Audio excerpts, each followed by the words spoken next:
yo tenía un amigo que según él era mexicano, y aún no sé la verdad si era mexicano o cubano. Él se dedicaba a subastas y cosas de estas, y me dijo a mí un día ¿no tienes ningún terreno por ahí a la venta? Digo, hombre, yo he visto uno, pero no sé el dueño quién es, ¿sabes? Y dice, eso me encargo yo de averiguarlo. Sabía dónde estaba, y que solo era el último que quedaba en primera línea,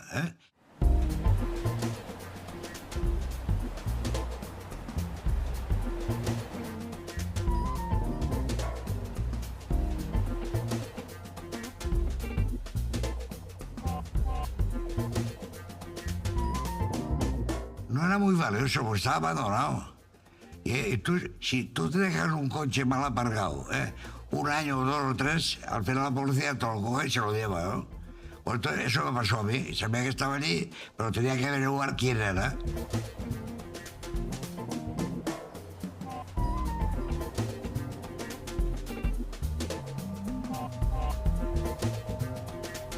Yo busqué el terreno y él tenía el comprador. Vino un comprador, el hombre tenía miedo porque era vasco y él tenía miedo a la ETA, ¿no? Tenía miedo a la ETA para que la ETA no lo secuestrara o algo, ¿no?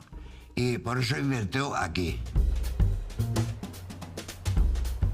El periodo de final del 80 va començar a arribar gent del País Basc en capital propi que fugia dels amenaces reals d'ETA i normalment quasi tots se vinculaven molt ràpidament a l'àmbit urbanístic o d'equipament de lo que es construïa, mobles i tal.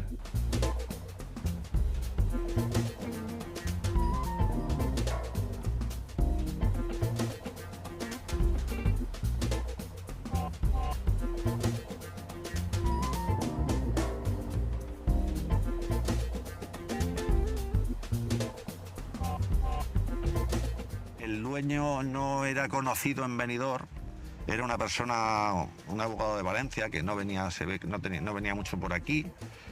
Pues se dieron las circunstancias, la tormenta perfecta, pues para que saliera bien el fraude este.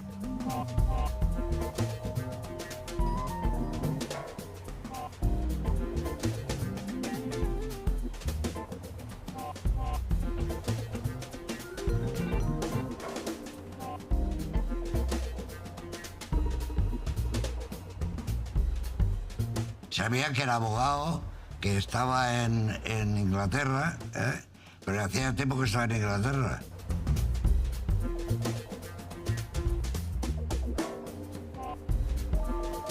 Se decía que era una persona que estaba en Estados Unidos. Luego te das cuenta que no era Estados Unidos, pero se decía que era una persona que estaba en Estados Unidos.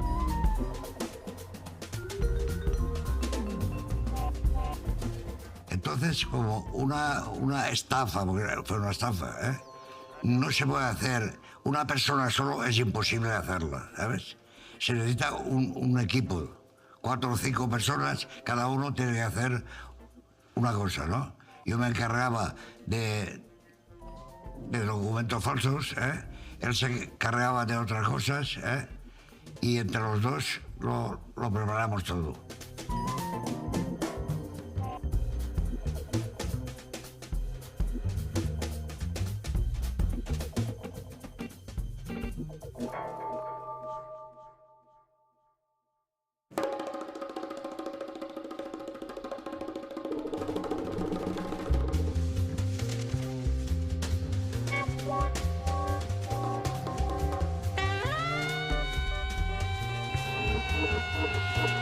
Fuimos a la notaría de Játiva, entonces él me hizo poderes a mí para yo poder vender.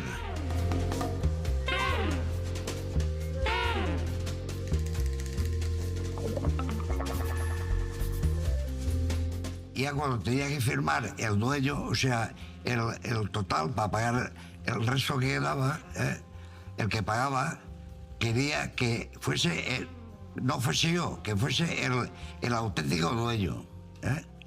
Entonces yo no podía estar aquí porque tenía otras obligaciones, y busqué a uno que se hiciera pasar por el dueño.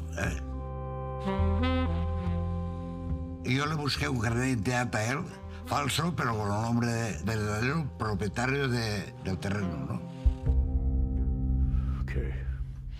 Este señor, Agustín Imaz, se presentó en la redacción del periódico en Alicante, del diario El País.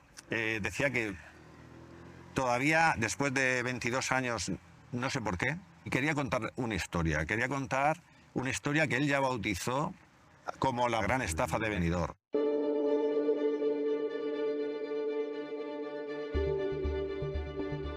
¿Qué ocurre? Pues que el periódico verificó la historia que este señor, que Agustín Imaz nos estaba contando, verificamos esa información y una vez verificado, pues la publicamos. Es el que se iba a pasar por el dueño.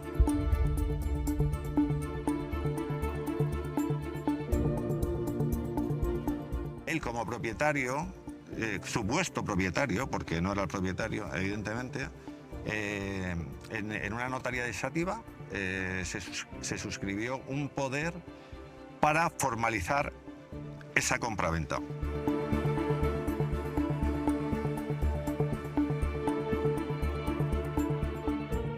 Entonces, seguimos el protocolo que hace falta para ir a la notaría, para todo.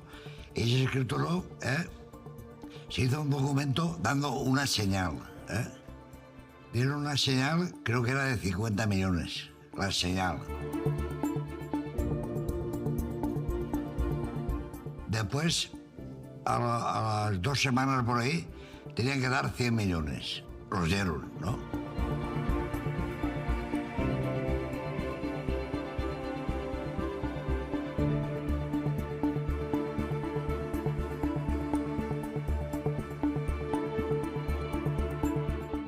Pero ya el resto tenía que ser a la firma de la escritura. Pero estando presente el verdadero dueño. Y claro, el verdadero dueño me lo inventé yo.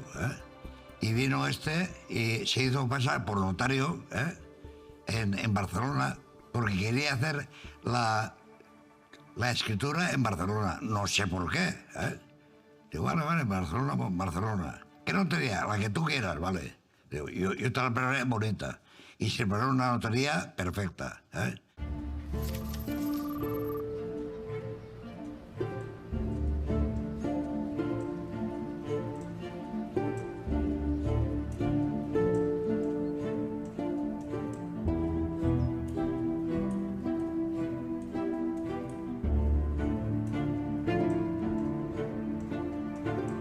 Buscamos el piso en el Paseo Gracia, en Barcelona, ¿no?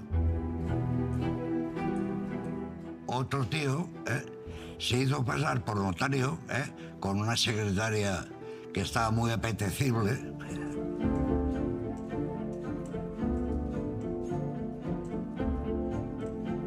Lo hicieron de una manera como una película. Tú haces una película y creas una notaría, creas tus secretarias, creas un notario, creas todo lo necesario para hacer una venta así. Lo que está claro en la estafa es que un notario dijo que tenía delante al propietario, dio fe de que tenía delante a un propietario que no era el propietario del inmueble, porque si no la estafa nunca se hubiera podido llevar a cabo. Y bueno, pues el tío firmó, pagó, y ya está.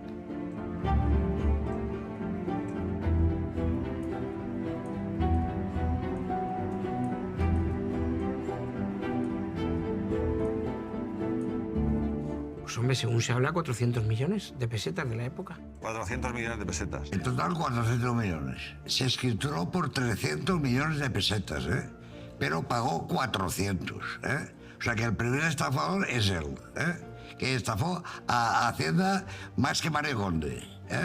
100 millones de pesetas. Y que me perdone Mario Conde.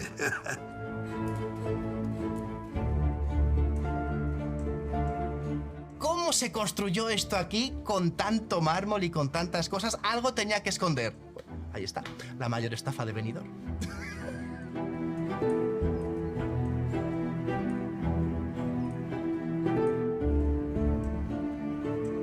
cas tan peculiar com este té un anàlisi sociològic d'esta persona que arriba de fora i que veu que pot cometre esta estafa, que troba uns aliats per a fer-ho possible, com enganya a tots, no? En fi, són molts elements que va posant en escena i que dius, clar, si en algun lloc podia passar tot això, era en el Benidorm dels anys 80. En Benidorm, evidentemente, puede ocurrir cualquier cosa cuando hay tanto movimiento de dinero, tanta gente de tantas nacionalidades, tantas culturas diferentes y, sobre todo, tanto dinero en juego. Estem parlant d'anys de molta picaresca, no? I com aquests personatges anaven desfilant per els llocs on hi havia possibilitats de negoci. I un d'aquests llocs, indiscutiblement, de tot el mapa espanyol, era Benidorm. Este ejemplo de la estafa, pues, puede ser un paradigma, pero bueno, ha pasado en otras ciudades también. Aquí, como era todo a lo grande, pues claro, un edificio o dos edificios, una parcela en primera línea en Benidorm, que estaba ya empezando a despuntar en el turismo español, pues evidentemente era más goloso y entonces era más fácil hacerlo.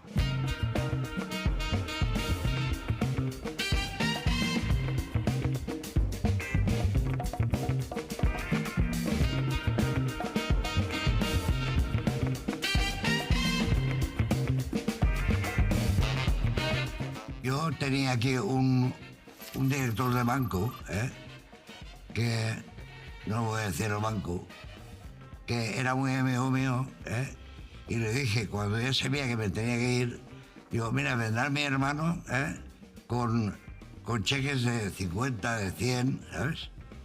Millones de pesetas, ¿no? No te preocupes, yo lo arreglo. Y efectivamente iba mi hermano sacándolo, y me lo dejaba en un sitio, y yo ya lo saqué de aquí, de España. El dinero estaba en un cajón de una caja de detergente con los juguetes de mis hijos, ¿no?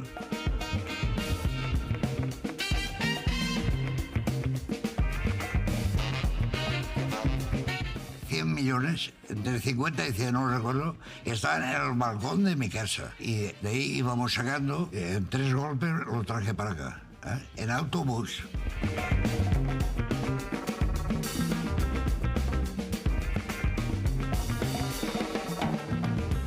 El verdadero propietario, que si no recuerdo mal era un abogado de Valencia, este señor, al ver que le llegaba y le reclamaban, y no poco dinero, por una plusvalía generada por esa compra-venta, pues el señor se alarmó, fue al ayuntamiento y entonces ahí eso fue el origen de cómo se descubrió que habían estafado.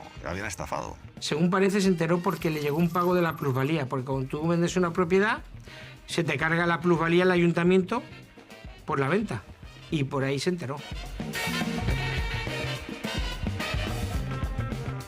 Cuando el tío pasó por aquí, por Benidorm, coño, digo, están edificados aquí en mi terreno, y el tío se baja y se encara con un trabajador allí. ¿Qué coño hacéis aquí? Pues trabajando. Y dice, ¿cómo es trabajando? ¿El dueño soy yo? ¿Cómo que tú eres el dueño? El dueño está ahí dentro de la oficina. Y claro, se pelearon los dos, uno denunció al otro y el otro denunció al otro, ¿sabes? Y así quedó la cosa. El verdadero propietario del suelo denunció a todo el mundo.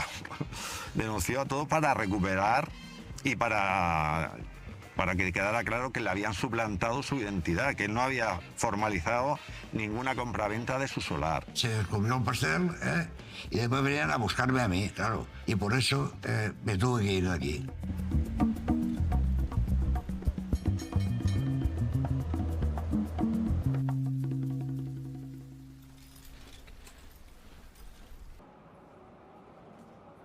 En Holanda estuve 20 años, por lo menos. ¿Ya? Y no volví porque aún estaba búsqueda de captura aquí. Porque aquí se hicieron varios juicios, pero se anulaban todos porque faltaba la pieza principal, ¿no? Entonces, como yo no llegaba, pues suspendí el juicio porque yo no estaba. Y por eso se suspendían.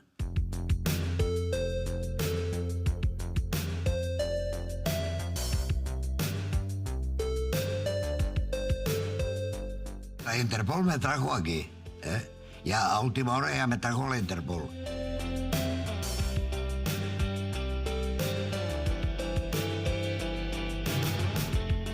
Él ya sabía que su parte estaba prescrita y él estaba ya libre. Entonces yo creo que él ya cuando regresó a España ya él sabía que no tenía, su caso ya no tenía recorrido, se había extinguido penalmente. Y llegué a la comisaría, donde está la Puerta del Sol, Allí me trajeron de comer lo que yo quería, ¿sabes?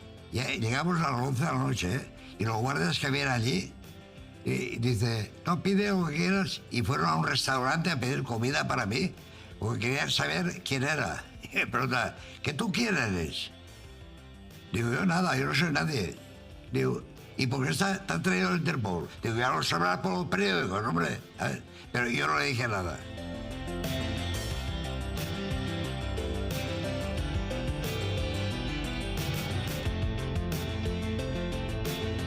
Luego seguimos en el diario, seguimos el juicio, y como el caso judicialmente tardó tanto,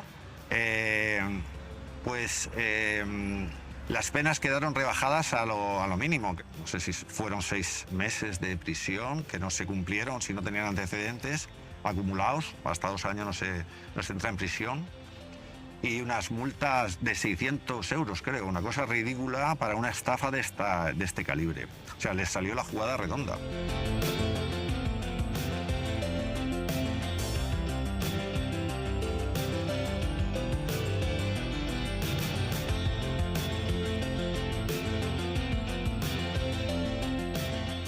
Al mexicano lo vi hace como 12 años o por ahí y no lo he vuelto a ver. Y no sé si vivirá aún.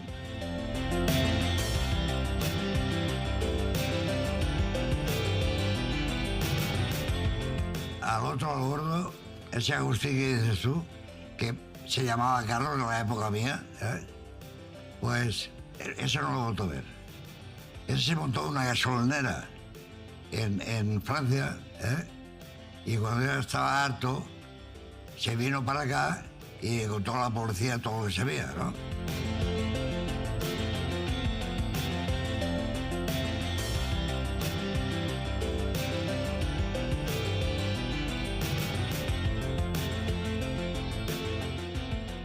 Este señor llega al periódico y se pone a contar que es el mayor defraudador de la historia del municipio de Benidorm. Pues, vamos a ver. Y en el periódico, en principio, le dimos la credibilidad justa porque, claro, era una historia y sobre todo era el contexto en el que la contaba. Entonces, yo todavía no entiendo qué motivación tenía este señor para acudir él a la prensa, cuando normalmente es al revés.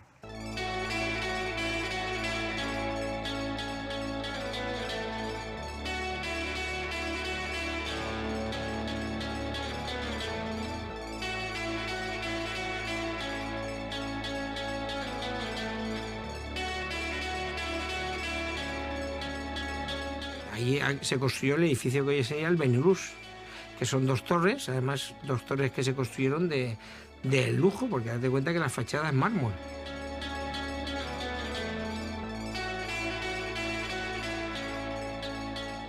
Y no todas las veces se construye un edificio de mármol. Y la historia es que los constructores volvieron a comprar el solar al propietario para que todo esto pasara. Imaginaros que pagaron el doble por el precio. Pero bueno, yo creo que tampoco les fue tan mal, aunque pagaran el doble. Los apartamentos Veralux se vendieron de maravilla, siendo unos de los mejores de la primera playa de Poniente, vendidos completamente y bueno, ahí están, estupendos.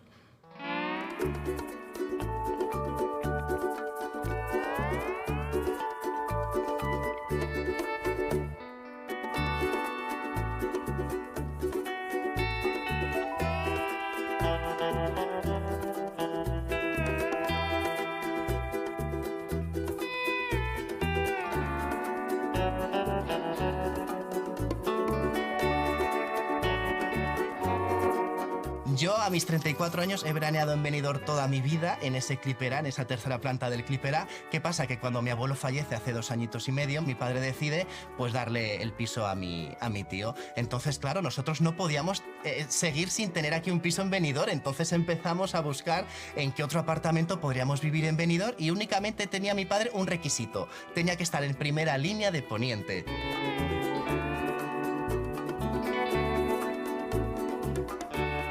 Al término de 1 año y pico que estuvimos buscando, vimos en esta ventana colgado el cartel de Se vende en el Veralux y compramos este apartamento hace nada.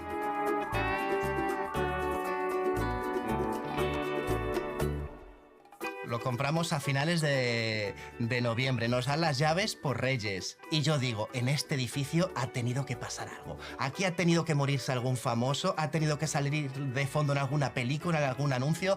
Pongo en Google Veralux y en grande veo la gran estafa del Veralux. Y digo, pues me ha cobrado poco por el piso este, porque me parece una fantasía vivir en el piso en Benidorm, que es un poco como el culmen de la especulación.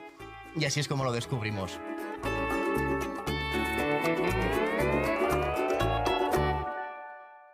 Al momento, en cuanto yo veo este titular en prensa, que el Veralux es el edificio construido sobre una parcela que se vendió de manera totalmente ilegal, entonces me compro el libro de Elisa, el holandés, y me empiezo a leer toda la historia de qué pasó con este edificio y cómo Rafael, esta persona con nombre que se inventó Elisa, vendió esta parcela sobre la que estamos ahora por 400 millones de pesetas sin que esa parcela fuese suya.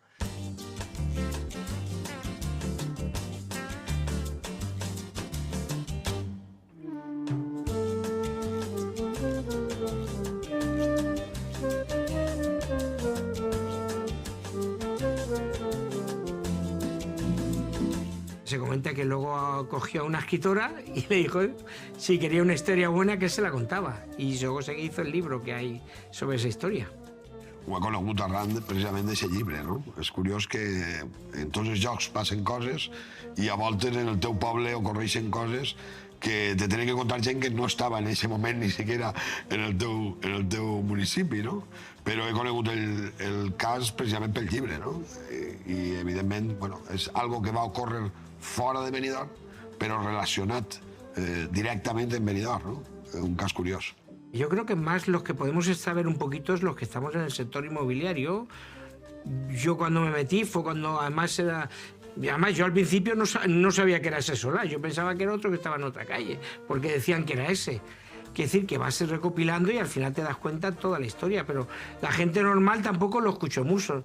No es como hoy que las noticias lo dicen todo. En aquella época no había noticias, se oyó y desapareció.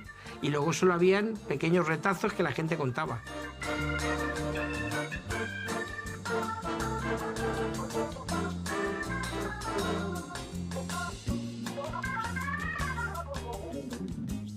Por mucho que he preguntado y he buceado un poco también en artículos de la época de aquí, no hay... es que no hay nada. Es como que... como si no hubiera ocurrido.